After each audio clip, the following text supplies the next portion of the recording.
This track is Stepping Stones, Adventures in Full Spectrum Embedded Exploitation and Defense.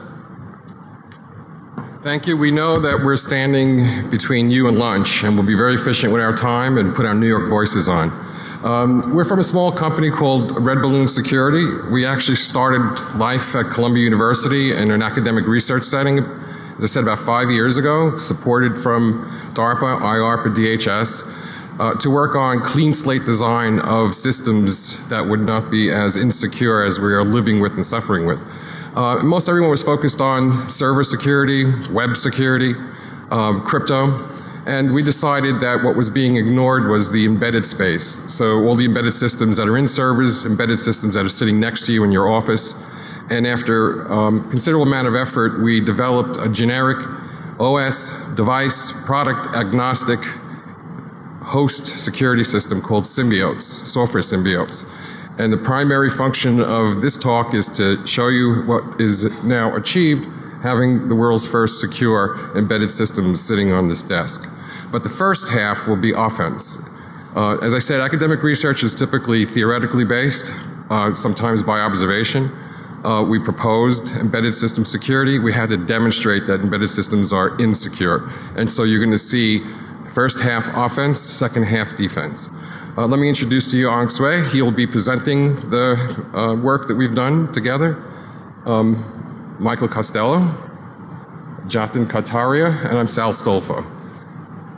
Okay, thank you. So the title of this talk is Stepping Stones, Adventures in Full Spectrum Embedded Exploitation and Defense. The defense part is very important to me, so we're going to try to spend as much time as we can on the defensive part of this presentation, and here's why. Oh, and also the slides are not on the DVD, but they are on our website, and it's 100 megs. Sorry about that.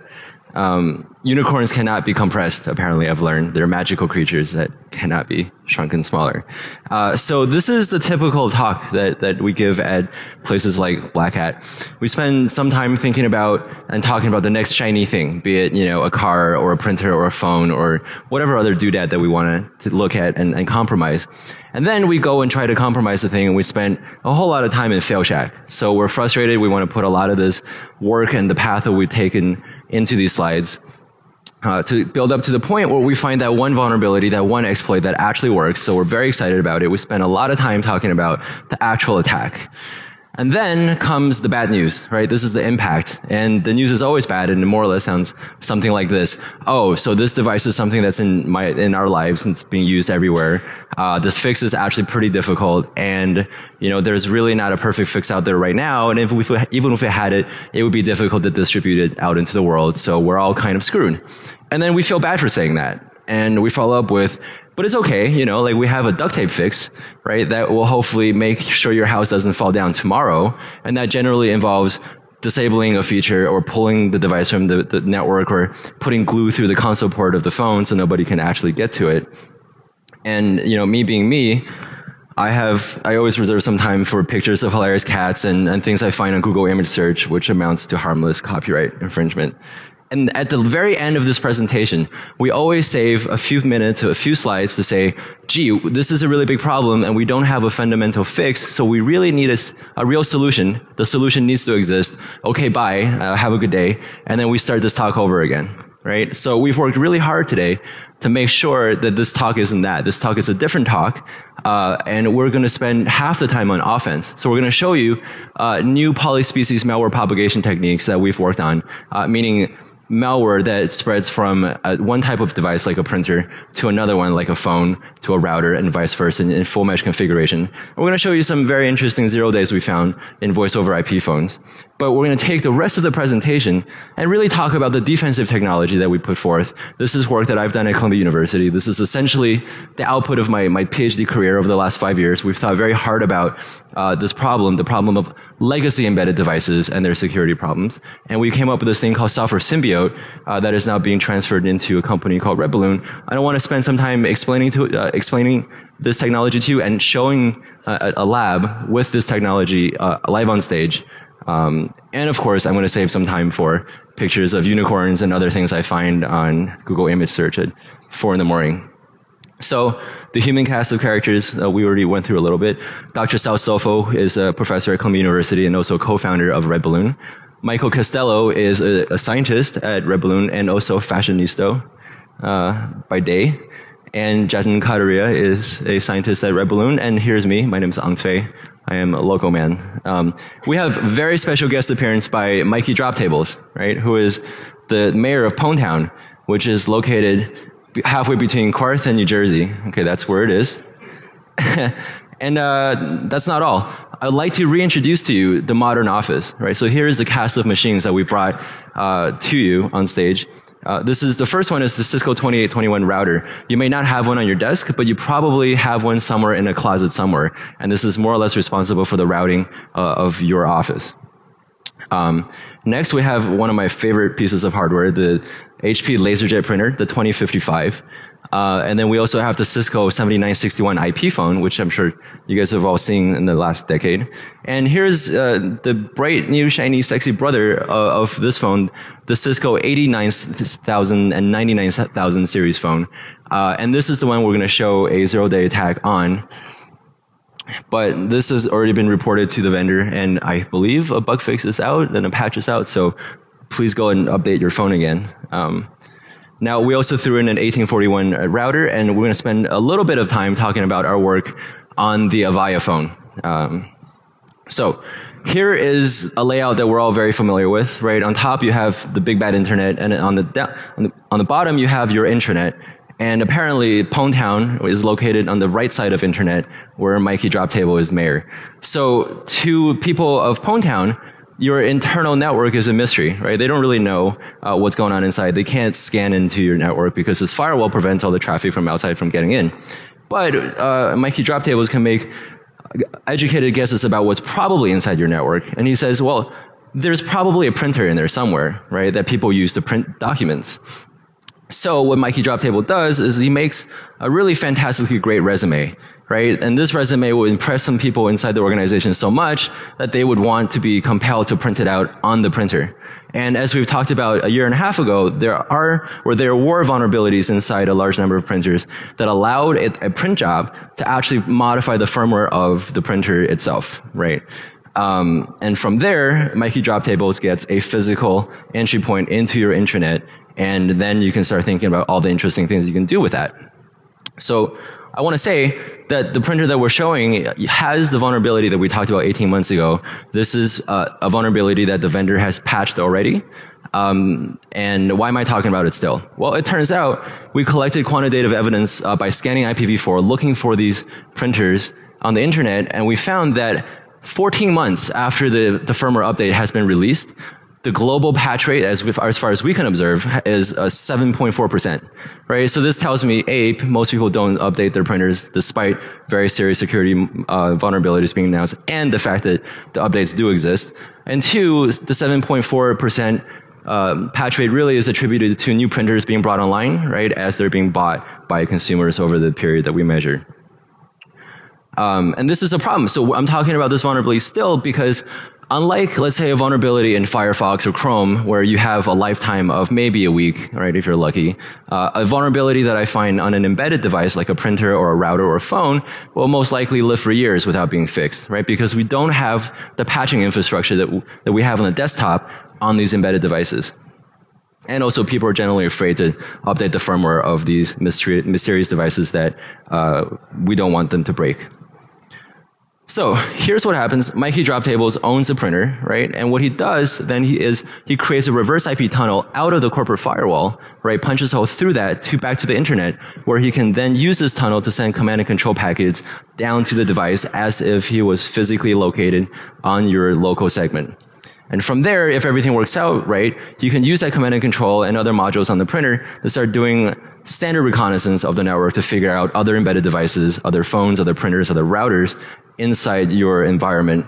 And if you're super good, you can then drop exploits and implants on all of these devices, and the process repeats and repeats and repeats. So I did some of this work, and it turns out if you look at every individual device that we've looked at, the process really wasn't, I mean, it wasn't easy, so I have to put easy in air quotes, but if you had the device, you had the physical device, you can take it apart, you can look at the code, you can JTAG into it. Finding vulnerabilities in these things weren't really all that difficult. So we did it for the printer, did it for routers, and we did it for a number of different phones. So I added this page actually as the first page of my candidacy document at Columbia about a year ago, where I was pretty convinced that polyspecies malware propagation, if it doesn't exist already, is going to be something that exists fairly quickly. Because I did some back of the envelope calculation estimate of how difficult it would be to really bring all these things together.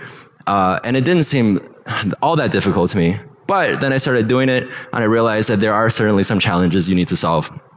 So polyspecies malware propagation on embedded devices, much more difficult than on, say, a group of Linux machines. And so what I really want to do is, let's say I want to get an initial entry through an embedded device, and from that have full mesh propagation to other embedded devices that run on different operating systems. Some are open source, some are very proprietary, on different hardware architectures being MIPS, ARM, x86, AVR, who knows what, PowerPC, and have it propagate itself through the network and have it operate semantically as a cohesive unit that supports the same command and control on every single device.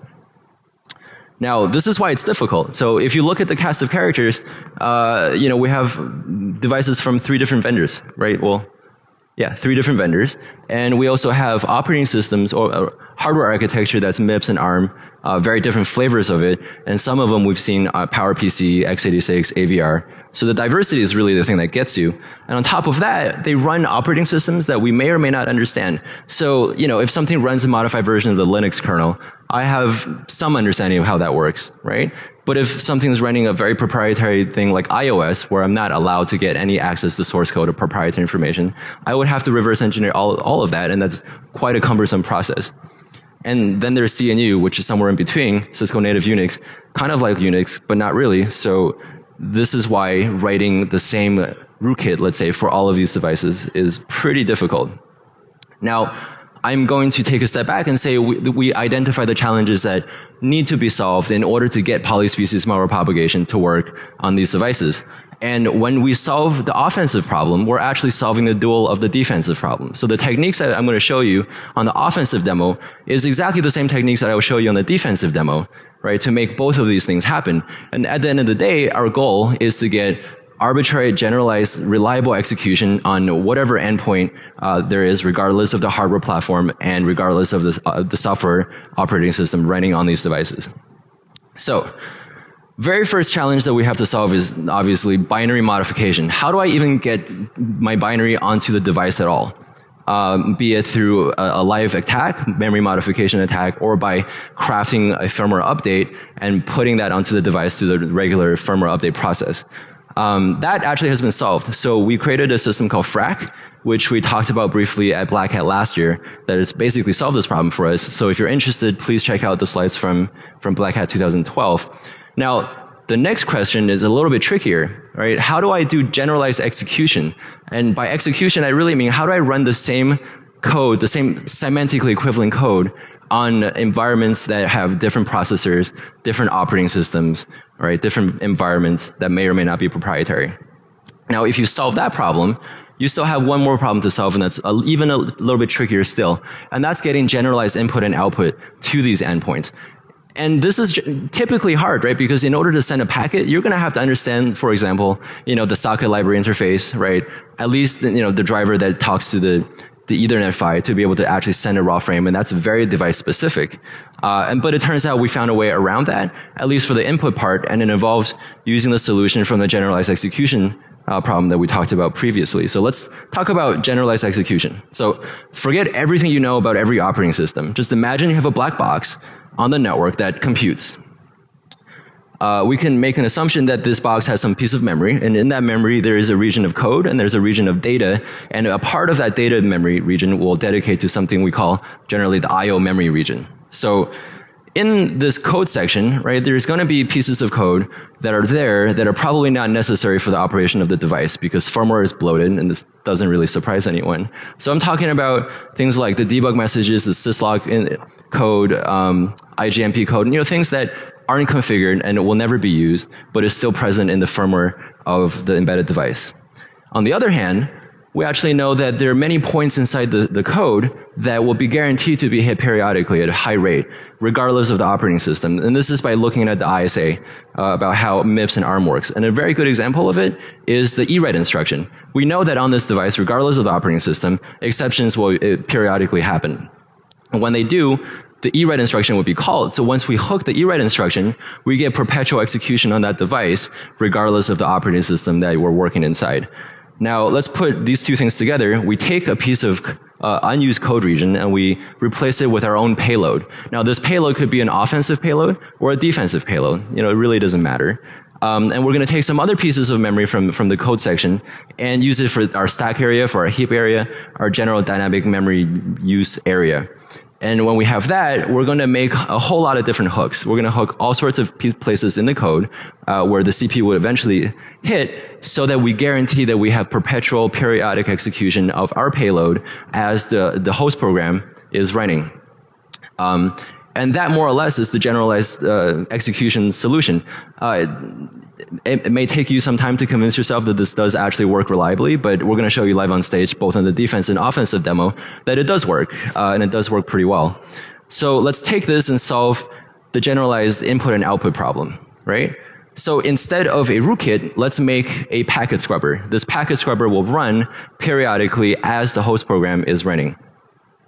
Now, all this packet scrubber is going to do is it's going to identify the I/O memory range and do a linear scan of that memory range, looking for specific predefined patterns. Of course, we have to hook it to the intercept points first. And the patterns are something that we define. So we're going to call these CNC command patterns that correspond to commands that we would like this device to do. And as the device is talking to things on the network, various packets are being received and copied into general purpose memory range, and that pattern will eventually end up in the memory range of the device, right? So I'm not talking about just well-formed packets either. You know, we can ping the device with a payload that contains an ICMP or a CNC control pattern. Or we can send, let's say, an email, right? If the device is a store and forward, the content of that email will contain the content of our CNC pattern inside a JPEG, for example, right? So we can send, as long as we can get this pattern onto the memory of the device, our packet scrubber will eventually identify it and process it. So as the device is running, these commands are coming in and the packet scrubbers are identifying it, and it's punting it up to this little processor that figures out, is this a valid packet? And if so, what does this packet allow me to do? Does it contain code that I want to execute? Does it contain memory exfiltration commands or memory modification commands?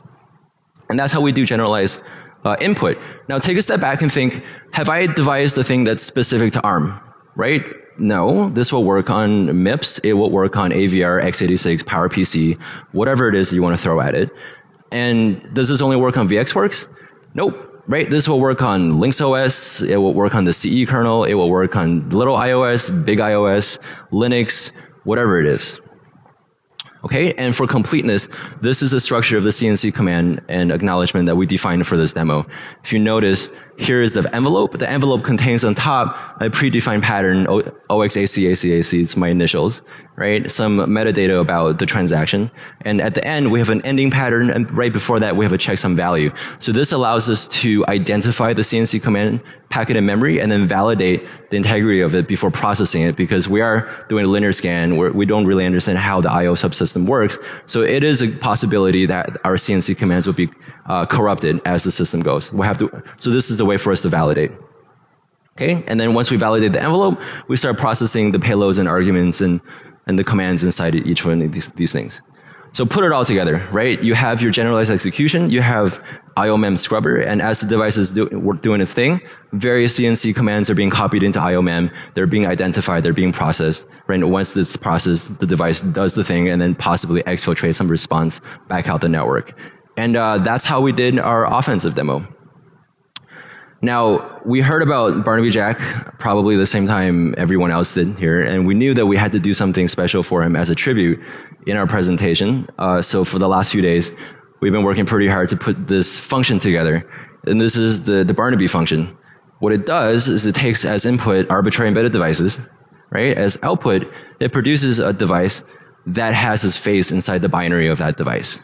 Okay, so we're going to show you that live on stage. And then we also made a modified Barnaby function that does exactly the same thing, but writes permanently to the storage. Now, I don't know if you guys heard Monk's talk about MTD devices and NAND flash, but we did this without knowing about your talk, and we could have done this in a much more elegant way had we did this, yesterday. But if you haven't checked it out, definitely check out what Monk did. Super cool. But we found another way. It's less elegant, but it still works. It puts Barnaby's face into flash and permanently destroys the device. And that actually is our sacrifice to the demo gods, because we do respect the gods, and this is a very complicated demo with no backup video. So here it is. In Barnaby's honor, we've destroyed a Cisco phone. His face is inside the boot flash. So now we're going to talk a little bit about the demo. First, so here's your local segment. Let's say it has a printer, and there's, Mikey drop tables. And what he's going to do is compromise the printer, have a reverse tunnel back through the firewall so he can send command and control packets. The first thing he's going to do is have this printer recon the rest of the network and find out things that are listening on various ports that we're interested in. After that, we're going to start doing more network reconnaissance, pick up the MAC addresses, figure out the vendors, and poke at it to figure out whether we're looking at routers or phones or printers or whatever it is. And then we're going to show you various ways of using the printer as a stepping pone. That's the name of the talk, right? And to compromise other devices on your network and show you possibility of full mesh propagation. So getting from the printer to the phone and using the phone to propagate to another printer, vice versa. Okay. Oh, right before I do that, I really have to give a big shout out to Joe Grand and the JTagulator. The work that we did on the ViaPhone was made super simple and super fun because of the JTagulator board that he built. So if you see Joe, buy him not beer, but a whole bunch of cider, and then buy 10 of these boards. This is a fantastic piece of hardware that everybody should have. So big ups to Joe. So now Mike is going to start the console, and he lives in Pwn Town. Okay, so we're no longer in your internal network. This cable represents the internet, right, where we're connected to some piece of equipment that connects to the corporate network. Okay, so we have our server started, and at this point, the printer has made a reverse tunnel connection through the firewall out onto the network and is now connected to our machine. So, and just so you know what you're looking at on stage, everything on Sal's side is Pwn Town. This is the offensive part of the network. Everything on the left side is the defensive part of the network that we're going to show later on. So since we're doing offense right now, let's turn on our offense console.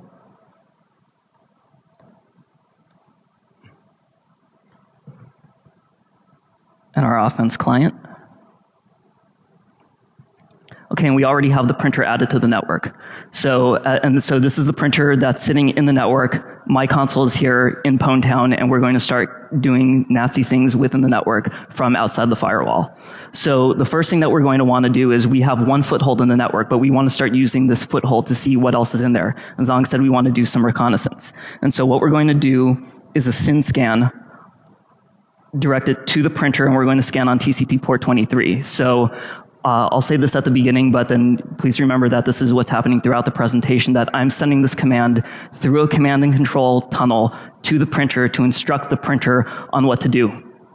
I also want to make the point that the stuff that we're showing right now is not any new exploit of the HP printer, that this is the same work that was shown about 2 years ago at 28C3. There was an academic paper this year at NDSS.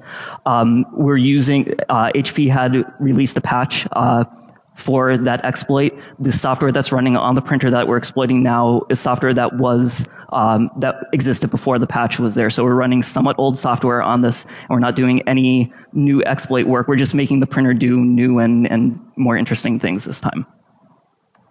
So we SYN scan the printer, and now we start seeing that we're spoofing the IP address of our Pwn Town station, and these SYN packet, these SYN ACKs and resets are coming back, and so we can start to see what other devices are on the network, and these are our recon targets.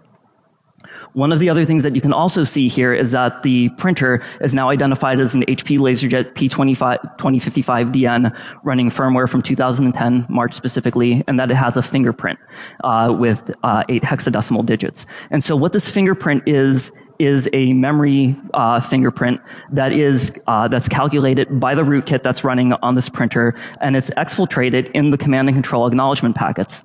And then what we can do with this is use this key as a lookup into a dictionary to find out information about the printer, such as the name. That's all pre-computed before we start looking at this. So the next thing that we want to do is we have an idea of some devices that are in the network, but we want to start finding out some, we've got some layer 2 information, but now some layer 3 information, but now we want to get some layer 2 information as well, because that's going to help us with the next stage of our attack. So we have a command in here called down low, which again over the tunnel is asking the printer to return a MAC address mapping to the IPs that we have. And by looking at the first 6 bytes of the MAC address, the vendor OUI, we can find out an idea of what is running on the network. And we can see now that we have a number of targets that are from Cisco and our HP printer. And the one that we care about and that we want to demonstrate on here is target recon 4. And because we set up this network, we know that it's a phone. So we're going to rename recon 4 to phone 2. And so now we're going to go after phone 2. And the way that we're going to go after that is we're going to attempt to SSH into it. We know that the phone is configured for SSH, but we're going to assume that we don't know the SSH password. What we're going to take advantage of is a design feature of these phones that whenever you attempt to SSH into them, their response is that they're going to ask their pre-configured TFTP server for a copy of the authorized keys file in which to do key-based SSH authentication. What we're going to do is instruct the printer to ARP poison the phone, making it think that the printer is the TFTP server on the network. The printer is also going to additionally not only be scrubbing for command and control packets, but it's also going to be looking for a specific pattern of an authorized keys file TFTP request. When it gets that request, it has already loaded into memory that fits in one TFTP response packet, an authorized keys file that is going to populate the proper source, destination, IP, and UDP port information and send it along to the phone. So what we're going to do right now is set up our command to poison phone 2 with the IP address of the TFTP server. We're going to start our proxy here, and we see that the printer has connected to it. Excellent. We're going to queue up our SSH command. We're going to send it some ARP poisoning, and maybe a little bit more for good measure.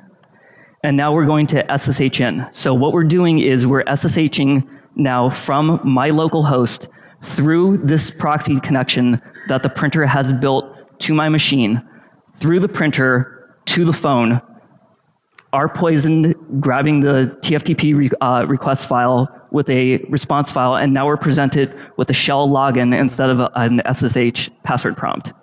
Wait, but Mike, how do you know the username and password for this phone? Okay, well, this is actually pretty fortunate because pretty much all Cisco IP phones have default usernames and passwords. It's always default for user, and then the password is either going to be Cisco if it's a newer model, and user if it's an older model. But you can change that, right? No, you can't, because actually if you do change it, then it changes the checksum on the file system, and then the phone has to reset itself. Oh. So you can't change it. That sucks. Yeah.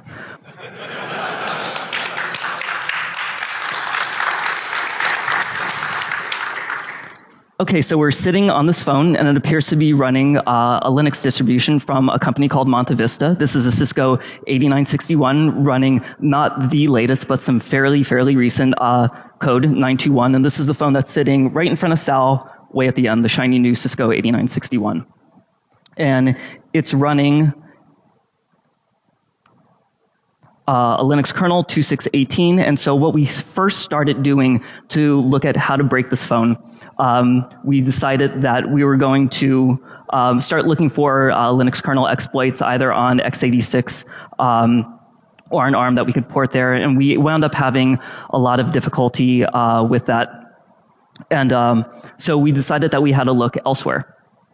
And in looking at, so we were going to try to do some file system tricks or some other type of trick. And we're going to, as Ong said at the beginning, we're not going to go through how we failed and how we eventually won. But what we did was we finally found out that these things are booted from NAND flash. And again, we wish that we saw Monk's talk because this probably would have made things a little bit easier.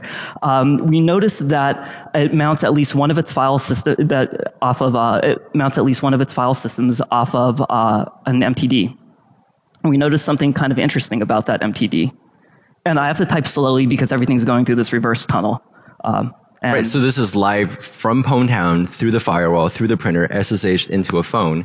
And, you know, before he does that, I just want to say we spent a few days looking at vulnerabilities inside the kernel, and then we realized that this was a silly thing to do, right? So many people have already looked at the 2.6 kernel. We're probably not going to just be able to walk in and find another 0 day. So instead, we decided to look at everything about the phone that wasn't the responsibility of the open source community, right? The responsibility of a vendor, which eventually led us to this dev directory. Okay, and so this is one of the devices, MTD4. So a question for the audience: does anybody notice anything that probably shouldn't be here? Just shout it out. Monk can't answer because he gave a really good talk about this. Yeah. Yes. Right? So the fundamental MTD block device that supports the entire file system of the phone is world writable.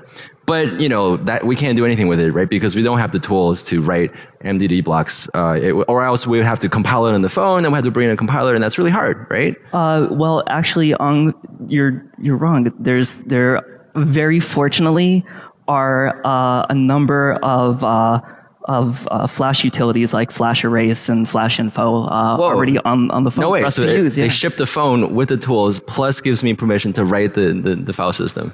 That's nice. And not only Flash, but we also have NAND dump and NAND write. So this is going to make our jobs pretty easy that's to be super able cool. to dump something. But you know, this is not going to work still, right? Because I can't ship like a 5 meg file system down to this phone. Even through TFTP, that's going to take forever. People are definitely going to notice. Right? I mean, this is complicated. Well, there is in fact TFTP on the phone that will allow you to transfer it, so you don't have to do any weird console escape tricks. But you don't need this enormous file to transfer onto this thing. What you could do is you can pack up a tiny little file system that contains exactly one file and drop it into a 4K block, transfer that over to the phone, and then use these utilities to dump it. And then when the phone boots up, it'll mount it.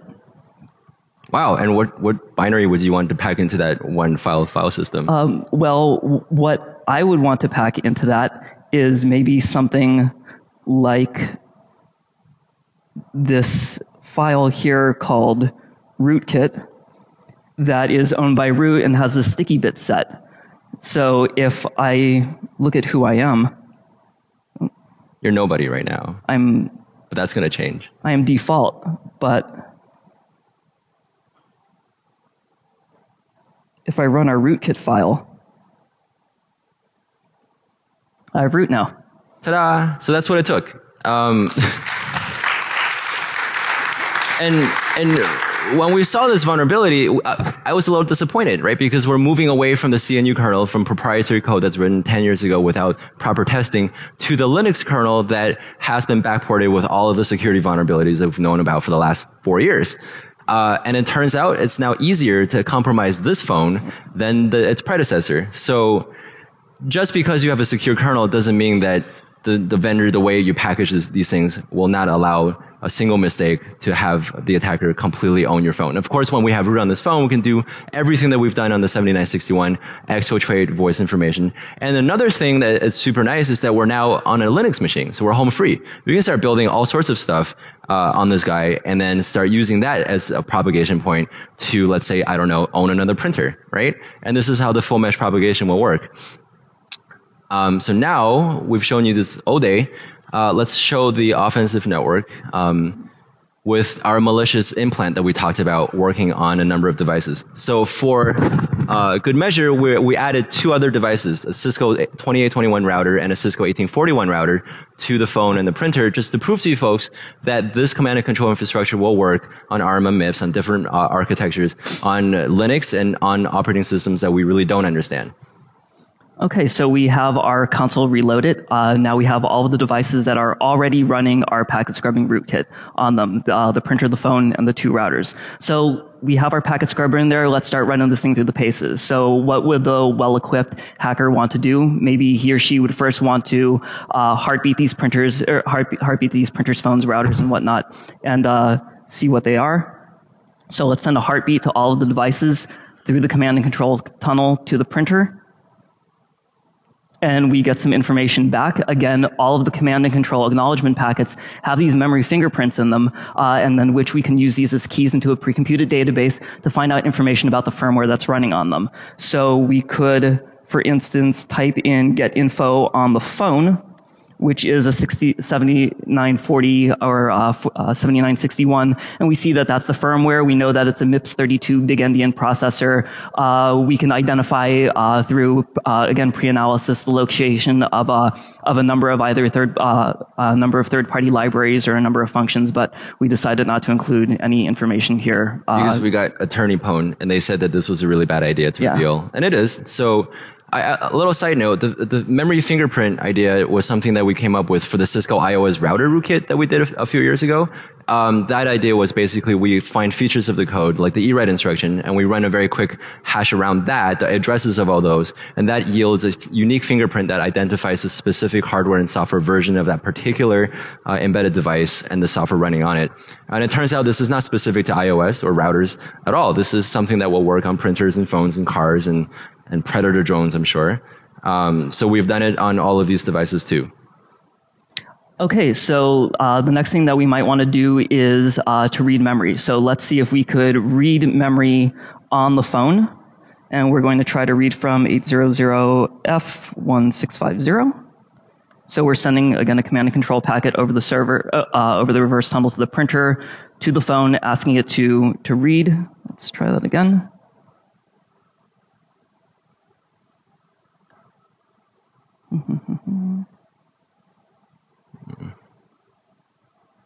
Okay, so this is, we're just reading a bunch of zeros from memory, so we can probably write to it at this point and not make any really nasty changes to it. So let's give that a try.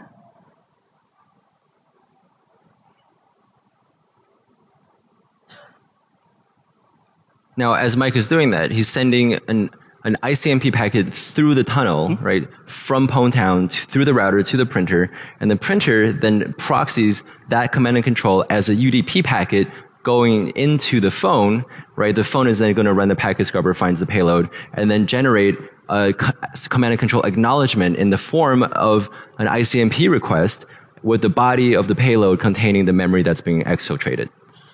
So the point is, the actual network header of these command and control packets is irrelevant. It doesn't matter if we put the response in one thing and the acknowledgement in another. The only thing that matters is the content of the payload. Okay, so here we can see that at the previous location we actually wrote OMG it works into it. So now let's show everybody here may or may not know typical Cisco router behavior. This is the 2821. If you type in enable to get into super user mode, if you type in the wrong password, it says bad secrets and you're just still at the regular user prompt. And also if you type in show version, it gives you information about the router. So let's rock the Barnaby function. So let's rock the Barnaby function. So we could Barnaby the router 2821.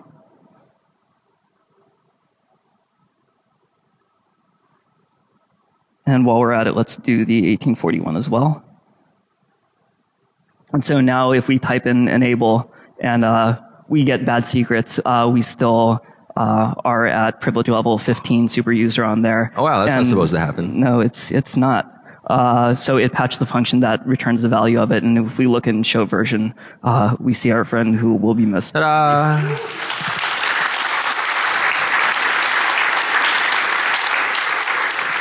You do have to tilt your head a little bit. Then you'll recognize them. Yeah, and we got it on the 1840. So now we have universal read, write, execute capabilities on every single one of these devices, and we can pre-compute the memory layout of every single one of these things so we can make precise modifications to these devices without guessing where a particular function is. And we can do all of that pre-computation offline, stored in a big database, and we can do this to any embedded device that we encounter. Okay, so that's it for the offensive demo. Great, awesome. So let's switch back to the slides.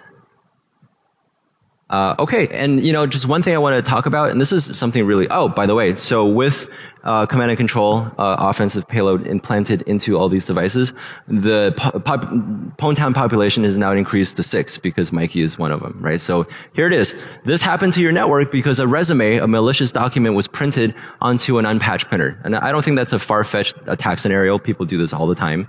But when that happened, the rest of your network, all the embedded devices where you still have 0 visibility on, has all been compromised, right? And this is something that will remain in your network for a very long time and will most likely go undetected. So this is bad. Some fun facts that we found out about. It turns out the 2055 printer is a shockingly capable printer as far as a networking piece of equipment goes. We were able to get it to send about 15,000 packets per second with almost no code modification. Just put it in a loop and it just yaks all day, right? Great. And if you take this and try to denial of service a Cisco router, for example, we had a 2821.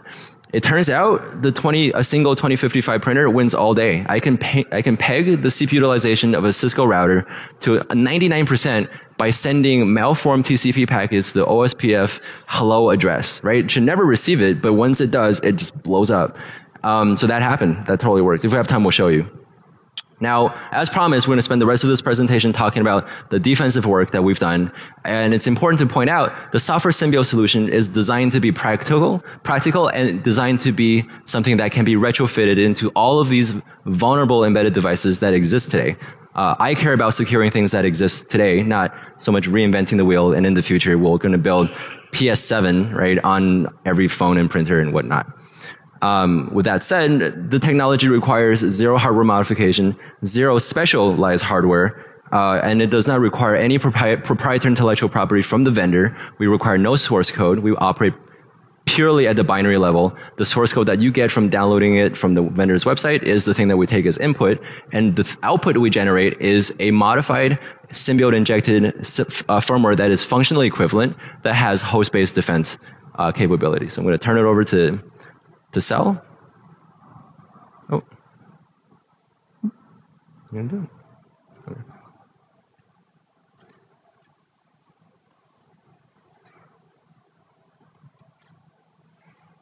So here it is. This is basically what I've been doing with my PhD for the last years and years. About to see it in a little console. And on it, we have the Software Symbiote injected into all of the devices you saw in Pwntown. We have the HP printer. We have 2 Cisco routers, and we have a Cisco IP phone running on MIPS and ARM, VxWorks, all sorts of different operating systems, but all working exactly the same way, continuously sending dynamic firmware integrity attestation signals to each other and also our alerting station. So this is different from timing-based attestation and static attestation methods that we've seen for a decade now, right? We've looked at the way those work, and there's some things that are lacking in that approach that the Software Symbiote definitely addresses. So let's start the console. Okay. First, let's prep our phone. Okay, so we have, now we're operating on these devices here. We have the same phone as, we have a 7961G, we have a 2821 router, we have an 1841 router, and we have the 2055 DN printer. These things are, we have them all loaded into our console. We're now on the, we're no longer in Pwntown. This is, we're inside the network. We're monitoring the symbiotes. All these devices are already running software symbiotes that we put in there without any vendor source. All work that has been supported by DHS, by IARPA, and by DARPA, all packed together with FRAC, which was generously supported by Cyber Fast Track. So thank you, Mud. And Mudge, thank you. So what we're going to do here is we're going to start going through these devices one by one, running exploits that we've demonstrated before, and the symbiote is going to detect them and alert them.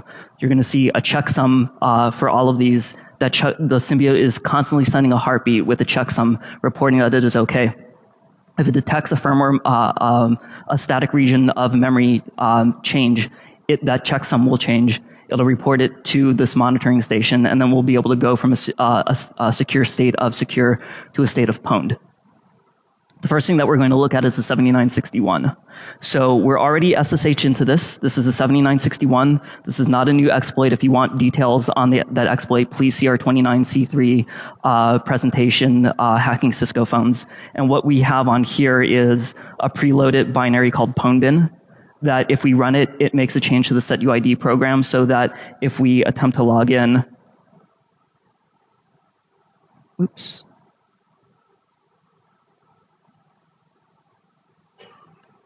We have root access, but that required a memory change. So now if you look in the upper left-hand corner, it's changed from secure to pwned.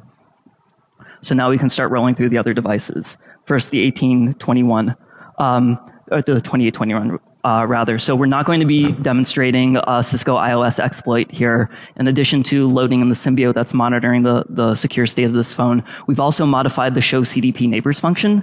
And what the show CDP neighbors function does, besides showing our CDP neighbors, is it makes a small change to memory, the change that the Barnaby function made to allow us to do enable authentication bypass. So if we do a show CDP neighbor, it's changed the state of the memory, and now the 2821 has also now gone to pwned. We can do precisely the same thing on the 1841. And finally, the printer is also running a small Symbiote in it. And the way that we're going to demonstrate a memory modification there is using the command and control to write to the printer at address 8010. And once we write to memory, that will change. The Symbiote will detect it, and it'll be reported as it's been pwned. Ta-da! So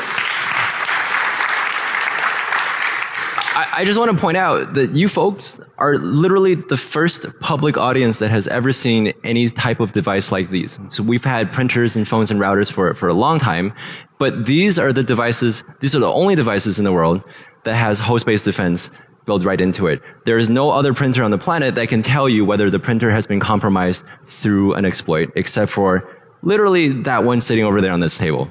Right? And we're trying to change that so that in the future, these devices will ship with host-based defense so that Mikey drop tables will just live in Pwn Town by himself. Hopefully. Now, so this is what happened, right? With the Symbiote technology embedded into these devices, everybody stays not pwned, and Mikey drop tables is a super sad unicorn, which is exactly what you get in Google image search when you type in super sad unicorn. This is like image number 3.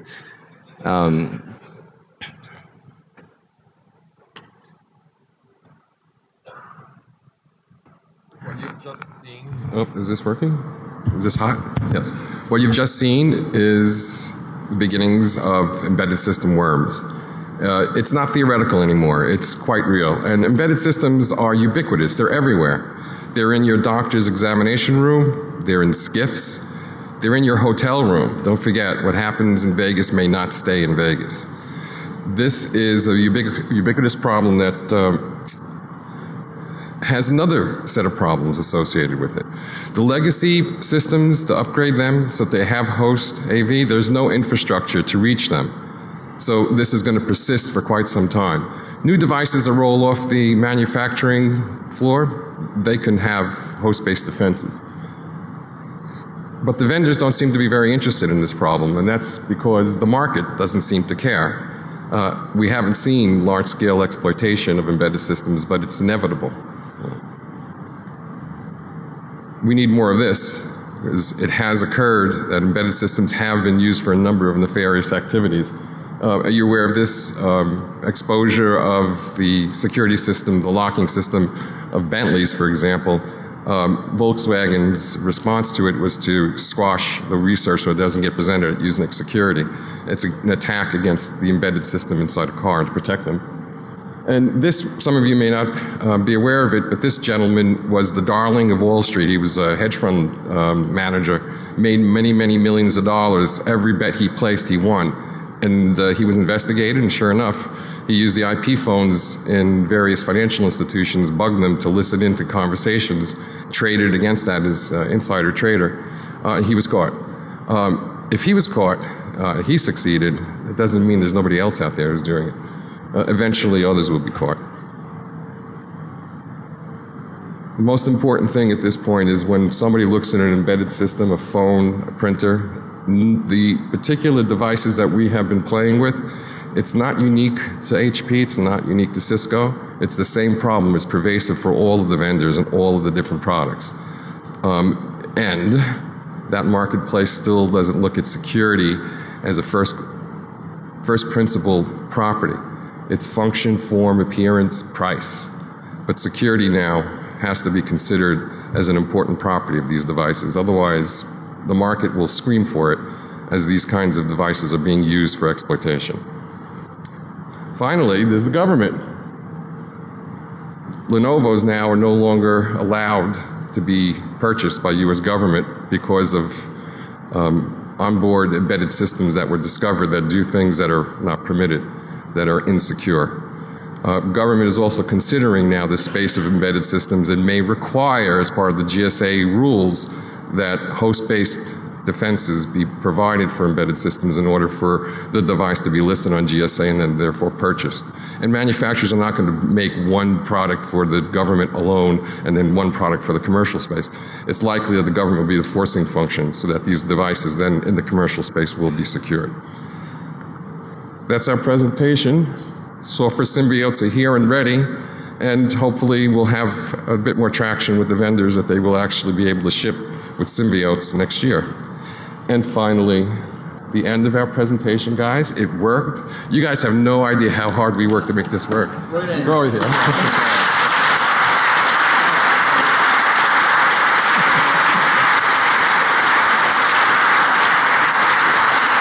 And lunch is in 8 minutes, but we're happy to take questions if you have any.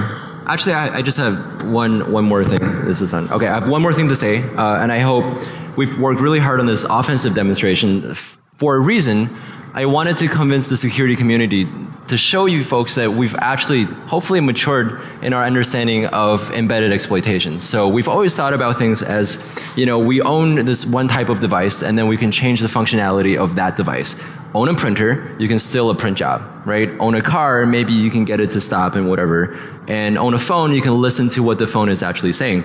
But we're now entering a different age where any one of these embedded devices that are vulnerable, that it lives on your network, has absolutely the potential to completely compromise the security posture of your entire network, and it can do it in a way where you absolutely have no visibility, right? So this is something that requires a lot of attention. And when we think about defending things like the printer, right, we should no longer be thinking about defending the printer so it prints properly. We should be thinking about we need to defend this printer so that that printer can't take down our entire network. Right? I think this is where we need to start focusing. But before you tear down, can we see the printer kill a router? Do we still have that up? I think we should probably wrap it up. Yeah, so let's take some questions. I guess maybe not. Questions? No, that's it. Yes, sir?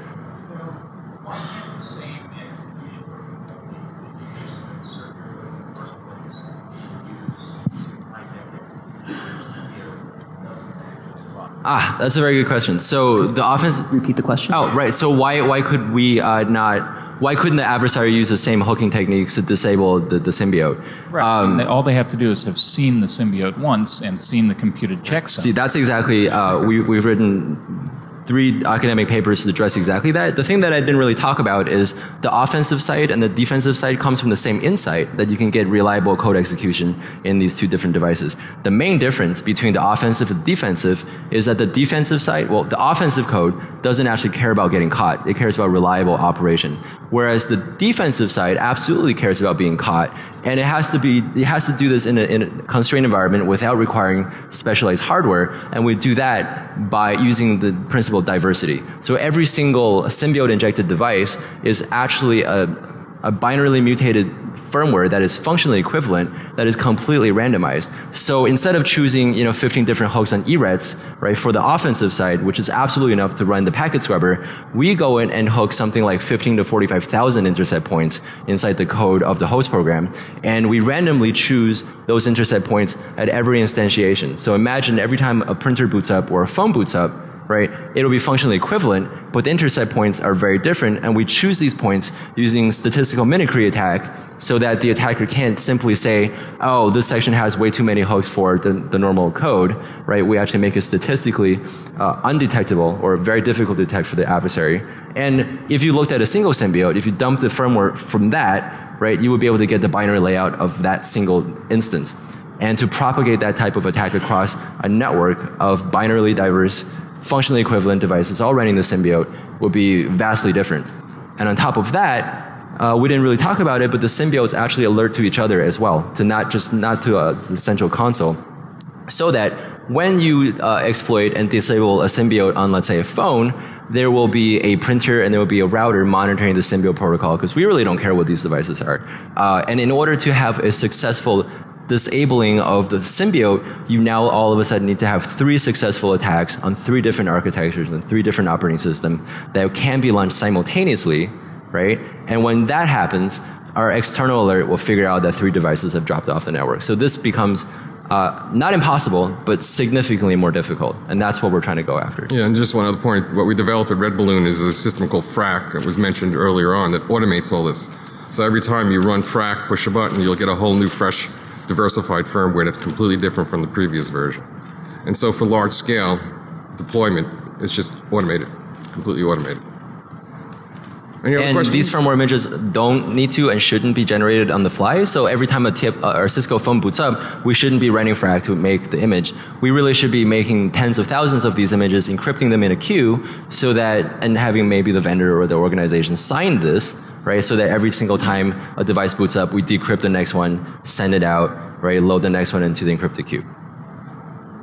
So essentially we're offsetting all of the computational cost of securing embedded devices off the embedded device computational resource. We can do this in the cloud, generate the firmware, put it into these tiny little underpowered devices, and have the security benefit inside the device, but have the cost of computation somewhere in a big iron in the cloud.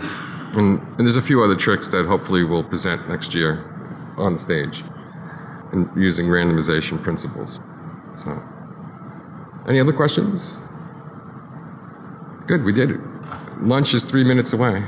Thank you very much.